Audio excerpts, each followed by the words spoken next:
Once upon a time, there was a humble fisherman named Tom. He lived in a small seaside village where everyone knew everyone. Now, Tom wasn't a rich man, but he had a roof over his head, a loving wife named Molly, and two little kids who filled his days with joy and laughter. Every morning, he'd go down to the shore with his fishing rod, casting out his line, hoping for a decent catch. Tom was a dreamer. He always wondered what life would be like if he were rich. Just a little richer, he thought. Enough to buy a new house, maybe, or to afford some luxuries he'd never experienced. But Tom's dreams often got him into trouble with Molly, who'd laugh and say, "Oh, Tom, daydreaming won't fill our plates.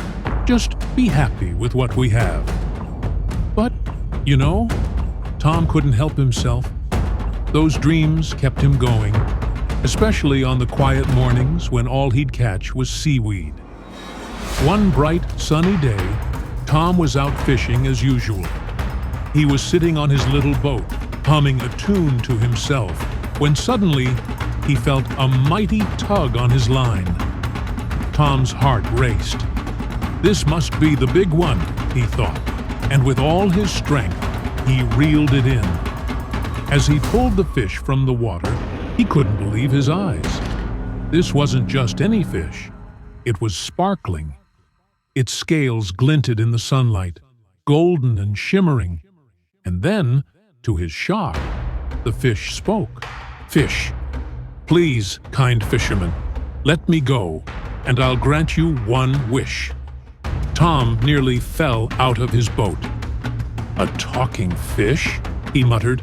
He rubbed his eyes, thinking he must be seeing things, but the fish was still there, looking up at him with big, pleading eyes. Tom thought for a moment. "Well, I'd be foolish to let a chance like this slip by," he said, grinning. "All right, magical fish, I wish for a little wealth, just enough to live comfortably with my family." The fish nodded solemnly. "Your wish is granted. Now please, set me free." So Tom gently released the fish back into the water, and it swam off with a graceful flick of its golden tail. Feeling hopeful, he rowed back to the shore, wondering if anything would actually change.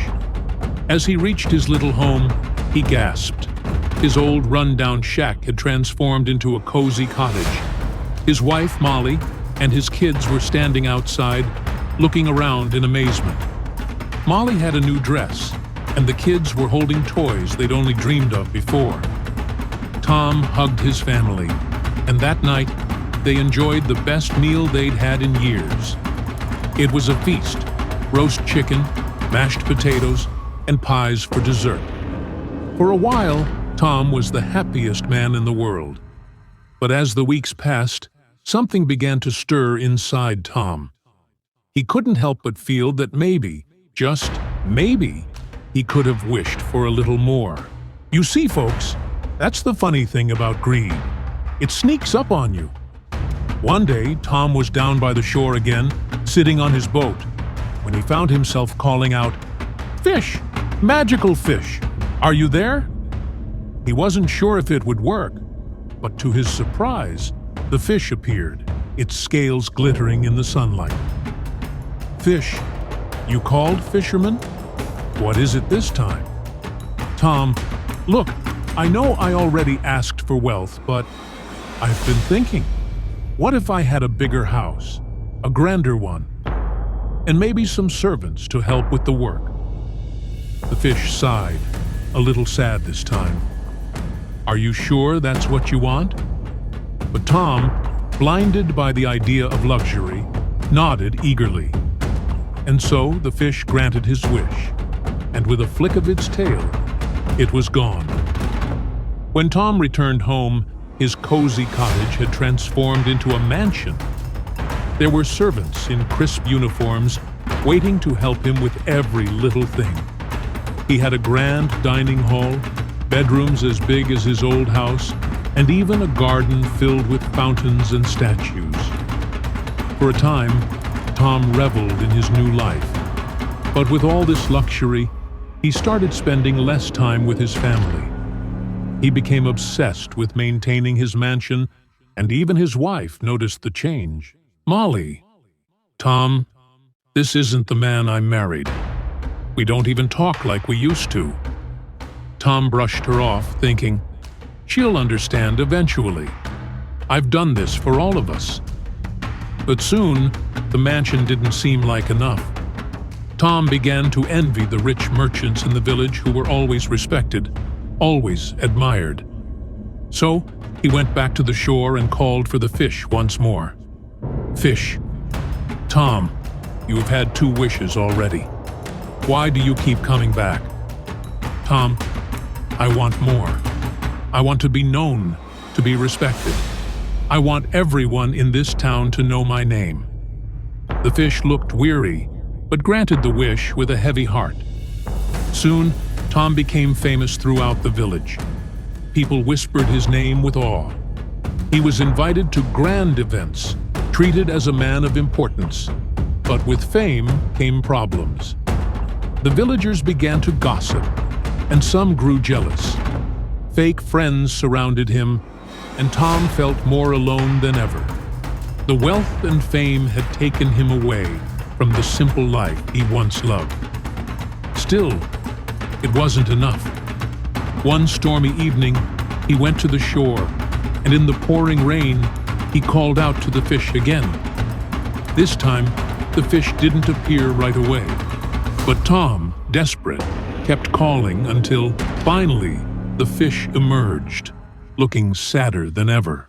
"Fish, Tom, you've asked so much already. Isn't it enough?"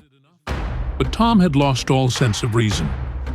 "I want power over the sea itself," he demanded, his voice echoing over the crashing waves. The fish looked at him with sorrow in its eyes. "Very well," it said quietly. And with that, it swam away, disappearing into the depths. As Tom turned to leave, a fierce wave struck him, knocking him down. He stumbled to his feet, but the waves grew stronger, crashing against his mansion and tearing it down. His wealth, his servants, his fame, all of it was washed away in an instant. Tom, soaked and shivering, stood alone on the shore, watching as everything he had wished for was destroyed. The next day, he returned to his old, broken-down shack, where Molly and the kids were waiting. They embraced him, and he realized that the true treasure in his life had been with him all along. And so, Tom learned a hard lesson that day, that true wealth lies not in riches or fame, but in the love of family and the simple joys of life.